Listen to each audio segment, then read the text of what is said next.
परम पूज्य प्रातस्मरणीय रसिक अनन्य स्वामी श्री भगवत रसिक देव जी महाराज का जन्म गड़ा कोठा सागर जिले मध्य प्रदेश में हुआ था। इनका जन्म, इनके पिता का नाम पंडित श्री माधवदास जी था। पंडित श्री माधवदास जी एक बड़े अच्छे विद्वान और श्रेष्ठ कवि थे।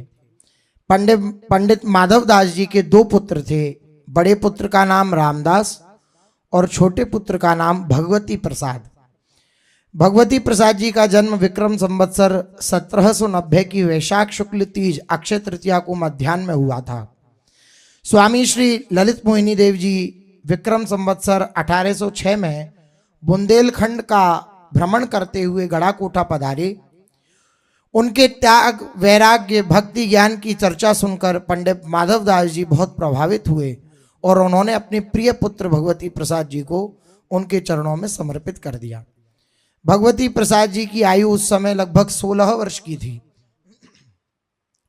गुरुदेव स्वामी श्री ललित मोहिनी देव जी महाराज ने उनका क्या नाम रखा यह तो विदित नहीं, परंतु उन्होंने अपनी रचनाओं में सर्वत्र भगवत रसिक नाम से अपने को अभिहित किया है। इसलिए आज सभी लोग उन्हें भगवत रसिक देव जी नाम से ही जानते हैं। गुरु कृपा से इनके हृदय में भक्ति के बीज अंकुरित होने लगे। सत्संग भजन में रुचि बढ़ गई और वृंदावन दर्शन की लालसा अंतःकरण में हिलोरे लेने लगी। अतः विक्रम संवत्सर 1812 में उन्होंने एक दिन अपने मित्र प्राण प्यारे के साथ वृंदावन की डगर पकड़ ली। यहाँ इनके गुरु स्वामी श्री ललित मोहिनी देव जी के भी गुरु स्वामी श्री ललित किशोरी देव जी महाराज उस समय विराजमान थे। वे उनकी सन्निधि में रुक गए। गुरुदेव स्वामी श्री ललित मोहिनी देव जी से फाल्गुन पूर्णिमा को विरक्त वेश लेकर साधना की गहराई में श्री भगवत रसिक देव जी महाराज उतर गए। वृंदावन और राजपुर के मध्य एक बावड़ी है। उस बावड़ी पर, जैसे आज भी भगवत रसिक देव जी की बावड़ी कहा जाता है, वहां स्वामी भगवत रसिक देव जी यहीं पर रहकर भजन साधन करने लगे। इनके शांत स्वभाव, त्याग, वैराग्य और भजन भावना से प्रभावित होकर इनके छोटे गुरु भाई स्वामी चतुरदास जी भी यहीं चले आए। स्वामी श्री भगवत रसिक देव जी की रहनी बड़ी विलक्षण थी। वृंदावन के प्राय सभी रसिक ऐसी रहनी से जीने की कामना करते हैं।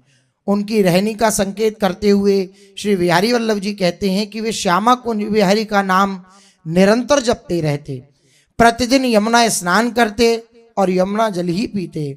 परम वैराग्य और निष्किंचनता के प्रतीक करुआ को सदा हाथ में लिए रहते। उनके अंग अंग से, उनकी हर क्रिया से श्यामा श्याम का प्रेम अभिव्यंजित होता रहता। वृंदावन वासी किसी भी व्यक्ति से उनका कोई राग द्वेष नहीं है। वे मधुकरी वृत्ति से जीवन यापन करते हैं। काम, क्रोध, लोभ, मोह आदि समस्त विकारों को उन्होंने जला डाला है। मन और इंद्रियों को युक्ति पूर्वक वश में कर लिया है। उनकी आंखों में लाडली लाल की रूप माधुरी निरंतर तैरा करती है। नित्य विहार के सर्वोपरि सुख को विलस कर वे सदा हुलसते रहते हैं। भगवत रसिक देव जी की ख्याति सुनकर कोई वैश्य उनका शिष्य हो गया। हरिदासी रस रीति के अनुरूप मनसा वाचा कर्मणा वह अनन्य धर्म का पालन करने लगा। परंतु कुछ ही दिन बीते होंगे कि उसका एकमात्र पुत्र बीमार पड़ गया। उसकी हालत निरंतर बिगड़ती गई। 7 दिन हो गए, पानी पीना तो दूर, उसने आंखें तक नहीं खोली, मृतक जैसा पड़ा था। पास पड़ोस के बोले, कुटुंब के लोग भी उससे बोले कि भाई, उसके पिता ने हरिदासी अनन्यता का उपदेश लेकर देवी देवताओं की पूजा अर्चना छोड़ दी है। इसी कारण देवी जी नाराज हो गई और ये सब घटना घटित हो रही है। वैश्य बहुत संकुचित हो गया। वह तय नहीं कर पा रहा था कि ऐसी परिस्थिति में क्या करें। एक तरफ अनन्यता का व्रत और दूसरी ओर इकलौते बेटे का मोह। वह गंभीर संकट में था, लेकिन वह अपनी अनन्यता पर डटा रहा। कानों कान यह बात श्री भगवत रसिक देव जी तक पहुंची। उनका मन दया से भर उठा और उन्होंने बच्चे को अपने पास बुलवाया और दाहिने पैर के अंगूठे को प्रक्षालन करके उसका चरणामृत उसके मुख में डाला। वह उठा, बैठा और स्वस्थ होकर श्री हरिदास, श्री हरिदास, श्री हरिदास कहने लगा। एक दिन भजन भावना में लीन स्वामी श्री भगवत रसिक देव जी आसन पर विराजमान थे। उसी समय कोई काला सांप फुफकारता हुआ उनके सामने आ धमका। फुफकार के शोर से उनकी आंखें खुली और उसकी ओर देखने लगी। उनका हृदय करुणा से भर उठा। सर्प योनि में जन्म लेने के कारणभूत उसके पूर्व जन्म में कर्मों को देखकर उनका मन, श्री भगवत रसिक देव जी का मन पसीज गया और उस अधम जीव की व्यवस्था पर उन्हें तरस आ गया। इधर वह सांप उन्हें देख ठिठक गया, उसका सारा तमोगुण दूर हो गया। सिर झुकाकर वह वहीं ठहर गया। श्री भगवत रसिक देव जी ने कृपा दृष्टि से उसे निहारा, उसकी सारी विषमता जाती रही। सर्प के सिमटे फन और शांत मुद्रा को देखकर उसे शरणापन्न जान करके श्री भगवत रसिक देव जी ने अन्य लोगों को भी बुलाया और सबके सामने उसको गले में कंठी बांध करके मंत्र दीक्षा दी और उसे शिष्य बना लिया। उसे प्रिया प्रीतम की नित्य लीला में प्रवेश करवा दिया।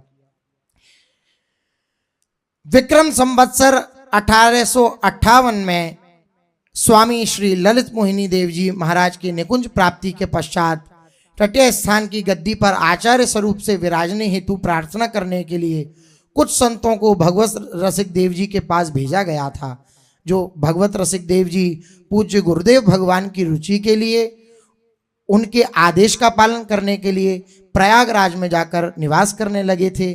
तो सबने जाकर के, जब ललित मोहिनी जी पधार गए तब सबने जाकर के प्रार्थना करी कि आप जाकर के गद्दी को स्वीकार करें, लेकिन इन्होंने मना कर दिया। जब तक वे संत उधर से मना उनका उत्तर लेकर नहीं लौटे तब तक गद्दी को खाली ही रखा गया। बाद में उन्हीं के सहयोगी संत स्वामी श्री चतुरदास जी महाराज को गद्दी पर विराजमान किया गया। स्वामी भगवत रसिक देव जी मणि प्रयाग में ही अपने गुरुदेव की रुचि को हृदय में धारण करके भोजन भावना करते हुए विक्रम संवत्सर 1872 में अपने पांच भौतिक शरीर को छोड़कर निकुंज महल के निज परिकर में मिल गए। स्वामी भगवत रसिक देव जी जो निकुंज महल में जाने लगे तब गंगा जी प्रकट होकर आई और बोली, आप शिवलोक को चलें, उसे पवित्र करें। सरस्वती जी आई, वह कहने लगी, चतुरानन आपकी बाट देख रहे हैं। यमुना जी आई, मुस्कुराती हुई बोली, चलो सखी वृंदावन चलो, वहीं निस्वरूप धारण कर प्रिया प्रीतम की सेवा में रहना। अनेक देवता आए, उनको अपने अपने स्थान पर ले जाने के लिए कहने लगे, लेकिन सबकी बात सुनकर के भगवत रसिक देव जी ने हाथ जोड़कर कहा कि स्वर्ग के सुख तो विनाशी हैं, इसलिए हे देवताओं, हम तो श्यामा श्याम के अनन्य हैं। हम अपनी सखी यमुना जी के साथ श्री वृंदावन ही नित्य, जो नित्य श्री वृंदावन है, वहीं जाएंगे।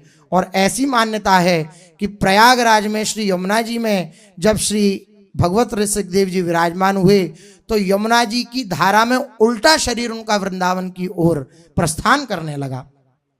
वृंदावन का वह अखंड सुख, निरतिशय सुख, वह दिव्य कुंज निकुंजों में श्री हरिदासी जी जहां लल्ला लाल को निरंतर लाड़ लड़ाती रहती हैं, उनके नित्य विहार का अवलोकन करती रहती हैं, सदा लाड़ से भरी रहती हैं, श्री भगवत रसिक देव जी उन्हीं श्री हरिदासी जी के चरणों में सदा सदा के लिए स्थित हुए। पूज्य श्री स्वामी भगवत रसिक जी की आप लोग प्रायवाणी सुनते ही रहते हैं।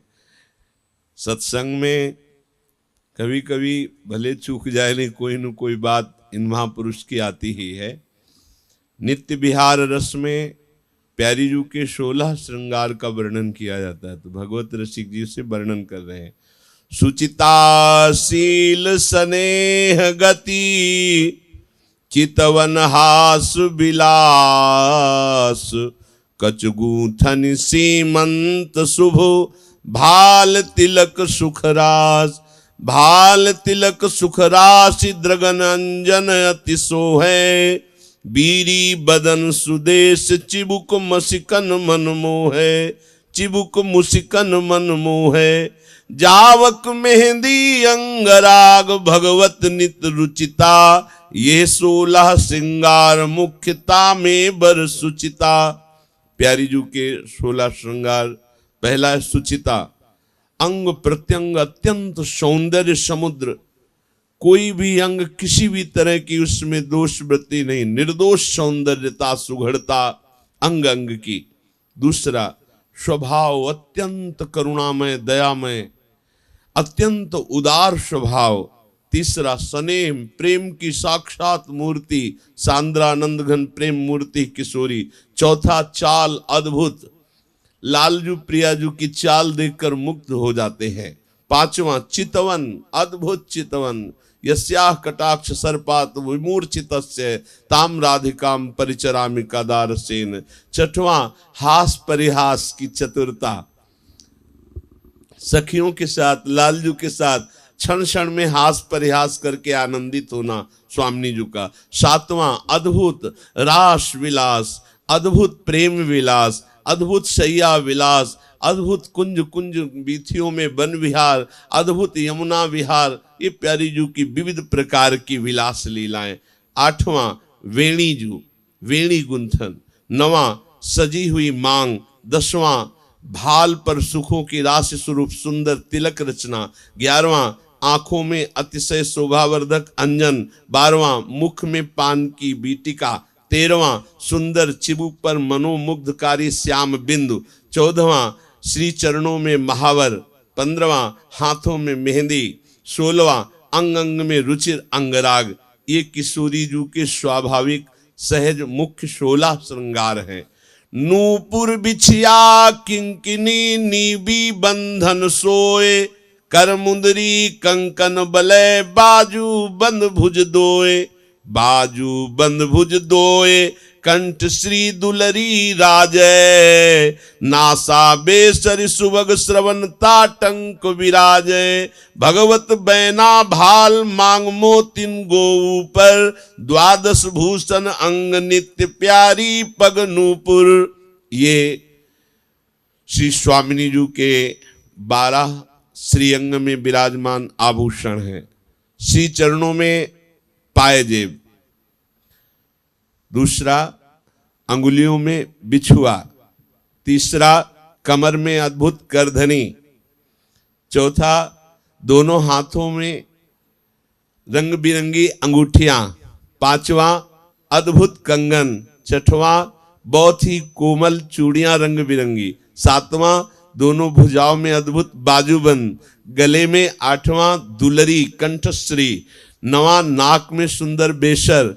10वां, कान में जगमग जगमग करते हुए ताटंक कुंडल। 11वां, भाल पर बेना। और 12वां, उसके ऊपर मांग भरी हुई मोतियों की। ये 12 आभूषण, 16 श्रृंगार। और अतरोटा अतलस लसय लाही अंगिया अंग, तन सुख सारी सोहनी ललित लाल के रंग। ललित लाल के रंग लाडली बसन बिहारी, पगिया पटुका झगा पाय जामा छवि भारी। भगवत रसिक अनन्य लखय भावुक रस मोटा, कसन बसन अभिराम श्याम श्यामा अतरोटा। प्यारी जू वस्त्र धारण करते हैं। कौन से? बोले लाल जू के श्री अंग के रंग वाले। लाडली जू के अंगों पर अतलस का अतरौटा, लाही की अंगिया, तनसुख की सुरम्य साड़ी शोभायमान है। ये सब वस्त्र लालजू के रंग के अर्थात श्याम रंग के हैं।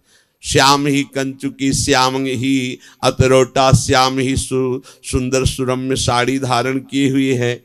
जिस प्रकार लाडली जू के वस्त्र सब लालजू के ही श्री अंग रंग वाले हैं, उसी प्रकार लालजू भी सब लाडली जू के अंग रंग वाले वस्त्र, पीतांबर की काछली, पीतांबर धारण किए हुए। श्याम शरीर पर पीला पाग, पीला पटका, पीला झगा, पीला पायजामा शोभा दे रहा है। रसिक अनन्य जन इस उत्कृष्ट रस विहार को निरंतर देखते रहते हैं, भली भांति जानते रहते हैं कि प्रियाजू के हर अंग के वस्त्र आभूषण स्वयं लालजू बने हुए हैं और लालजू के हर वस्त्र आभूषण स्वयं प्रियाजू बनी हुई।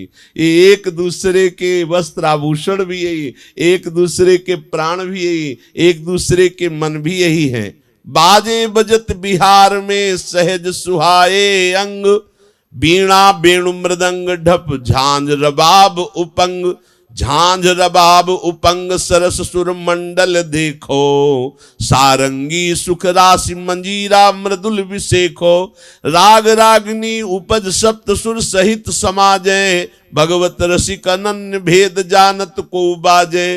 प्रिया प्रीतम के अहरनिश चलने वाले नित्य बिहार में ये विविध वाद्य सहज ही बजते रहते हैं। बीणा जी, बंसी जी, मृदंग, ढप, झांझ, रबाब उपंग।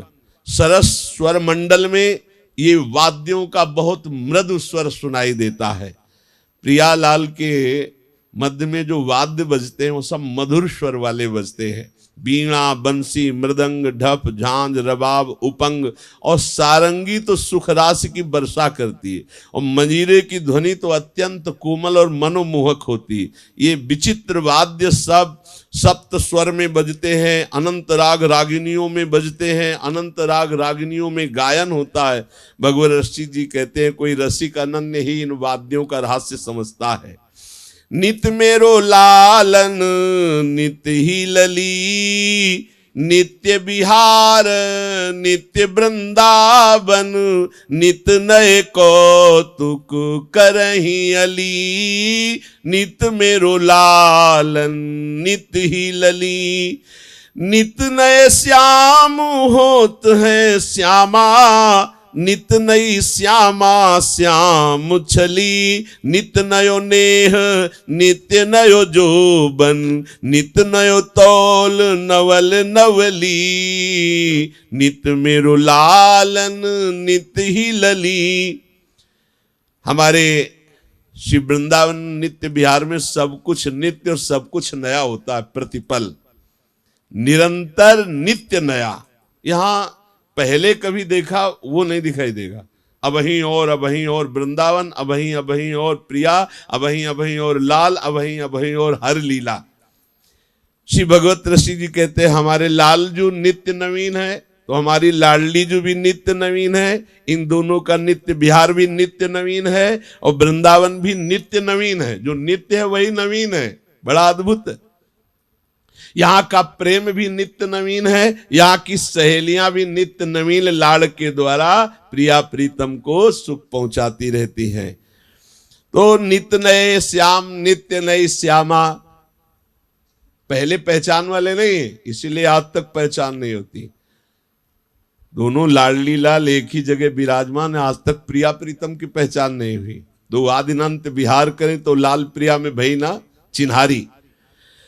तो नित नए बसन नित्य आभूषण, नित नए केसन कुसुम कली, नित नए अंगराग आलिंगन, नित नए भोजन भांति भली। नित नए बना बनी बने दो, नित नई भावे पुलिन थली। नित नई सेज बनावत भगवत, केली बिलोकत चित न चली। नित मेरो ललना नित ही लली। ये नवल किशोर जू का प्रेम भी नित्य नया है, इनका यौवन नव किशोर भी नित्य नया है। ये नए ढंग से इस नए रूप सौंदर्य प्रेम को तौला करते हैं। श्यामा नित्य नई श्याम बनती हैं और श्याम नित्य नए श्यामा बनती है। कौन श्यामा श्याम है परिचय ही नहीं। कभी श्यामाजू श्याम और कभी श्याम श्यामाजू बन जाते। इन प्रिया प्रीतम के वस्त्र भी नित्य नवीन, इनके आभूषण भी नित्य नवीन, इनके केस पास में गुथी हुई कुसुम कलियां भी नित्य नवीन, इनके अंग अंग में नित्य नए अनुराग रंग से रंगे रहते, ये नित्य नए प्रेमालिंगन में बंधे रहते, ये नित्य नए आस्वाद वाले रसों का भली भांति भोग लगाया करते हैं। ये दोनों नित्य नवीन दूल्हा दुल्हन बनने बना। ये यमुना पुलिन की नित्य नवीन विलास भूमि इन्हें नित्य नवीन रम्यता आकृष्ट करती रहती है। भगवत रसिक जी कहते हैं ऐसे नित्य नवीन प्रिया प्रीतम के रस विलास हेतु नित्य नूतन सेज को हम सजाया करते हैं और स्थिर चित्त होकर नित्य विहार का हम अवलोकन करते हैं। श्याम श्यामा संग जागे समर सैन दल कै, बर विनोद मोद रंग उमग उमग छल कै। कजरारे नयन अरुण शिथिल भई पल कै, कल कपोल दसन छाप बिथुरी बल अल कै। सूरत श्रमित अंग अंग श्रम कन मुख झल कै, देखी देखी दुहु और बाढ़ी मदन लल कै। भगवत कर अंचल सो पोछत है हल कै, चपल नैन खंजन से मिले चारु चल कै। आहा देखो प्रेम युद्ध करके श्यामा श्याम कैसे जग रहे हैं। इनके जगने की शोभा को देखो, इनके अंग अंग से आमोद विनोद के मनोमुग्धकारी रंग उमंग उमंग कर छलक रहे हैं। सखियां उस रूप का पान कर रही है। देखो इनके कजरारे नयन अरुण हो रहे हैं। ये रास से रसिक जन जानते, कजरारे नयन अरुण के हो रहे, पलके शिथिल हो रही। इनके कपोलों पर कुछ नई पत्रावली है जो रसिक जली जानते हैं।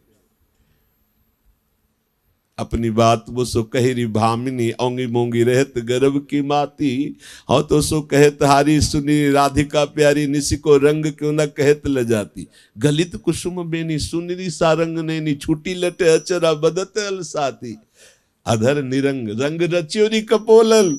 ये कमनी कपोलों पर आज अलग ही कुछ पत्रावली है। केस राशि बिखर गई है, अंग सुरत श्रम से शिथिल है। मुखार बिंद पर श्वेत बिंदु झलमला रहे हैं। प्रिया प्रीतम की ऐसी सूरत शोभा देखकर भगवत रसिक जी अपने अंचल से पसीने की बूंदें पोंछ रहे हैं। उन्मीलत लोचन जम्हात लालन प्यारी गलबाही, छूटी अलग श्वेद कन मुख पर लसत कपोलन छाही। उलट पलट गए बसन अंग सब नख चतुर जनमाही। भगवत समर समर में भट दो लरत मुरे मुख नाही। मेरी प्यारी जी और प्यारे जो गलबहियां दी हुई प्रातः काल सैया से उठकर जो सिंहासन में विराजमान हुए, तो कुछ कुछ नेत्र अलसाए हुए से हैं, जम्हाई ले रहे हैं। प्यारी जू की अलकावली खुली है, कुछ श्रमकर्ण मुखारविंद पर सुशोभित है। उज्जवल कपोलों पर कुछ अलग ही शोभा है। सभी अंगों में कुछ निराला ही श्रृंगार है। और प्यारी जू पीताम्बर ओढ़े हैं, लालजू नीलांबर ओढ़े हैं। और वक्षा स्थल की भी शोभा। भगवत रसिक जी कहते हैं ये सब रसिकों के चिंतन का विषय है। प्रिया प्रीतम प्रेम संग्राम के रण बांकुरे हैं। ये वीर परस्पर गुथे हुए हैं। ये कोई एक दूसरे से हार मानने वाले नहीं है। अब इनका मंगल भोग हुआ। फिर सुंदर प्रिया प्रीतम के सामने पुष्प पावड़े डालते हुए वन विहार, तो डगमगात पग धरत वन पर बोलट पटे बोले। प्यारी ओढ़े पीत पटलीन हो लालन नील निचोले। महापुरुषों के आगे नित्य विहार रस के प्यारी जो प्यारे जो की ऐसी सुंदर सूरत शोभा निरखती हैं सखिया। फिर एक कुंज में विराजमान करके वन विहार करते हुए मंगल आरती करती है। ये बिना रसिक स्थिति प्राप्त हुए आगे जो पद हैं, आगे जो उनके लिए निषेध किया गया। जब तक स्थिति न हो तब तक मंगल आरती मंगल मूल, सकल मंगल भय निर्मूल। मंगल सुरत सेज सुख सूचत, मंगल भूषण पलट दुकूल। मंगल गौर श्याम मुख पंकज, मंगल अलकावली अलिझूल। मंगल ललितादिक सखी गावें, मंगल कर बरसावें फूल। मंगल दृग दीपावली साजय, मंगल मन बाती मखतूल। मंगल लेत बलैया भगवत, मंगल देह दशा गई भूल। मंगल नित्य विहार करें मिली, मंगल कालिंदी के कूल। मंगल महल सदा वृंदावन, मंगल पिय प्यारी अनुकूल। मंगल जमुना पुलिन विराजत, मंगल कमलादिक रहे फूल। प्यारी जू की मंगल आरती करते, फिर प्रार्थना करते। मेरे प्राण धन स्वामिनी श्याम राधे, एक रस रूप सम बैस बारिज बदन। छके रहे प्रेम यह नेम साधे, मेरे प्राण धन स्वामिनी श्याम राधे। करत कल केली विपरीत बिबि परस्पर बिछुर नहीं जात कहूं पलक आधे नैन की सैन बर बैन भगवत रसिक देत सुख लेत सहचरी अगाधे मेरे प्राण धन स्वामिनी श्याम राधे हमारी जीवन जुगल किशोर कुंज बिहारी निकुंज बिहारी नित नव जोबन जोर हमारी जीवन जुगल किशोर भूल न जाऊं पलक कहूं इत उत रहो निरंतर पाशा दंपति संपत्ति दिन दुलराऊं और न दूजी आशा रूप माधुरी द्रगन पियाऊं श्रवण रसीली बानी अंग संग उद्गार नासिका तीनों ताप सिरानी असन करो उच्छिष्ट दुहुन को भूषण बसन उतारे भगवत रसिक मनाए लाडली करो लाल दृग तारे हमारी जीवनी जुगल किशोर। आचार्य श्री ललिता सखी की कृपा से हम निरंतर सैया बिछाते रहते और हमारे श्यामा श्याम उसमें केली करते रहते। और जब हम देखते हैं कि प्यारी जी के अधरामृत का पान करके लालजू कैसे प्रसन्न है, हमारा हृदय उनको आशीर्वाद देता है। वह हर समय हम इसी रस में डूबे रहते हैं। हमें और किसी से किंचन मात्र भी न कोई द्रोह है, न मोह है, न राग है, अपने श्यामा श्याम से अनन्य। तो श्री भगवत रसिक जी के चरणों में बार बार नमन करके प्रणाम करके यही मांगते कि ऐसी श्यामा श्याम की अनन्यता और ऐसी विरक्तता, अद्भुत विरक्त, अद्भुत विरक्त। श्यामा श्याम के सिवा कुछ नहीं, ना तन का संग्रह है, ना किसी तरह का धन का संग्रह, तन की भी सुधि नहीं। ऐसे प्रेम में निमग्न महापुरुष जन कृपा करे हमारा मन भी यत किंचित श्यामा श्याम में लग जाए, थोड़ा संसार से वैराग्य हो जाए, थोड़ा प्रिया प्रीतम से अनुराग हो जाए तो जीवन सार्थक हो जाए। इनकी जहाँ स्थिति है तो इन्हीं की कृपा से वो यत किंचित आ सकती है, अपनी तो सामर्थ्य नहीं। रसिक जन कृपा करे तो हमारा मन श्यामा श्याम की मन की रुचि जानकर उनकी सेवा में लगे। परम पूज्य प्रातः स्मरणीय अनन्य रसिक शेखर श्री भगवत रसिक जी महाराज की जय जय। श्री राधे।